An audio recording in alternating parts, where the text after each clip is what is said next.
I think ironically, though, despite all the achievements that you just mentioned, in the Western media, we hear so little about what China is actually doing domestically. The main thing we hear is basically predictions of how China's collapse is coming soon. That's basically the main heading that we get for China. So I think it's really difficult for sort of the general public that consumes Western media to get an objective picture of what's going on in China. Could you talk us through what's next for China and also the challenges facing China, but also what the next development goals are for China and the plans to implement those goals?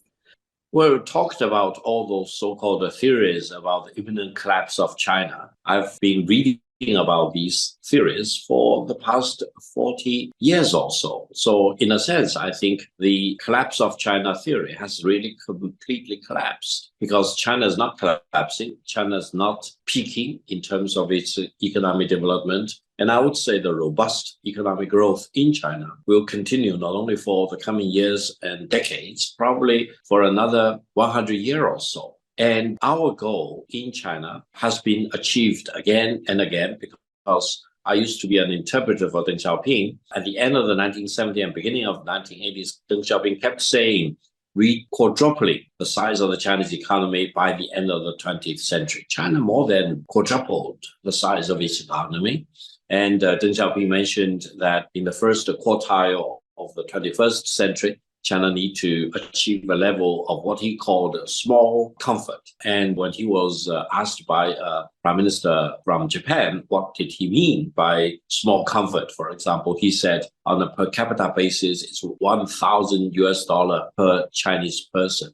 China much more than achieved that. China really way achieved that. By today, the per capita income for the Chinese person is about 12,000 US dollar, and making China one of the largest economies in the world. Going forward, I think China is very clear-minded in terms of what it wants to achieve. China wants to maintain stability at home, keeping peace in the world, and put a premium on development.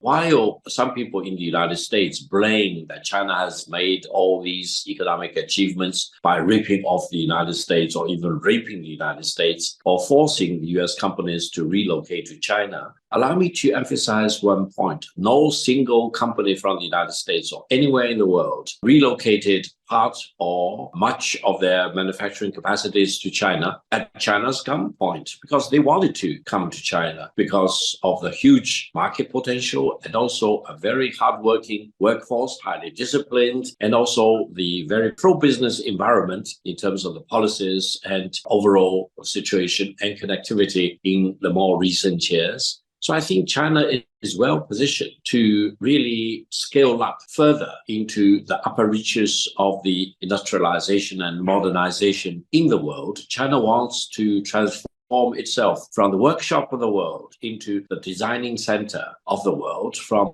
made in China to designed in China, and also in promoting win-win situation, cooperation with all countries, etc. China has already become the champion of free trade, whereas, for example, some other country is very much freaked out by the rapid economic development in China. They wanted to throw wedges into China's economic development.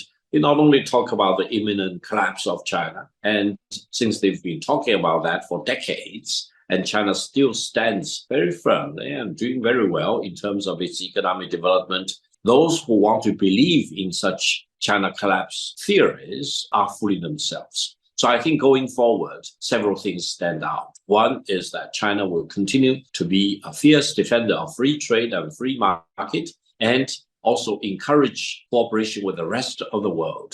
On any average year in recent years, China's contribution to the global GDP growth is 30% to about 35%. And this is well recorded by the United Nations, by the World Bank, etc. So I think China's continued growth will really contribute not only to the well-being and the welfare of the Chinese people themselves, but also to global economic development. Further, in the world of great tensions and war, for example, China stands firmly on peace, and China will be proven to be on the right side of history because whenever there is a war breaking how China's been calling for ceasefire and negotiations and diplomacy, try to bring the opposing sides together onto the same table, for example. And I believe China will continue to do that.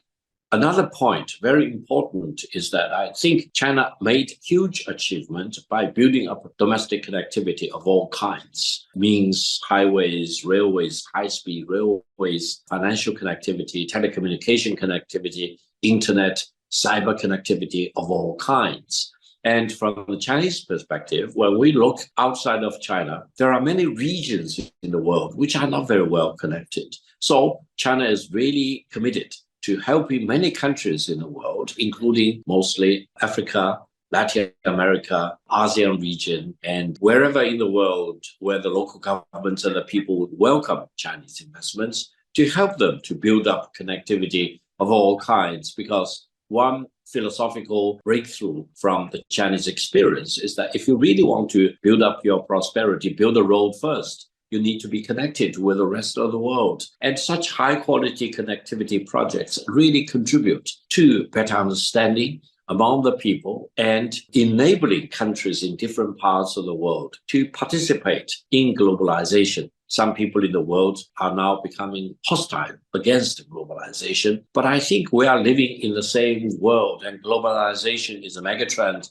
that cannot be reversed or fought off, for example. So rather than complaining about the achievements of globalization, we probably need to talk about how to upgrade globalization to version 2.0 or even 3.0 so that people will be able to develop together in different parts of the world by overcoming our unique challenges and difficulties. But any attempt to monopolize development for themselves rather than enabling all countries in the world to develop at the same time probably is a dead end. And China is on the other side. China wants to really promote development for all countries. And President Xi Jinping has been talking about the community of shared future for mankind, meaning all countries have the right to develop.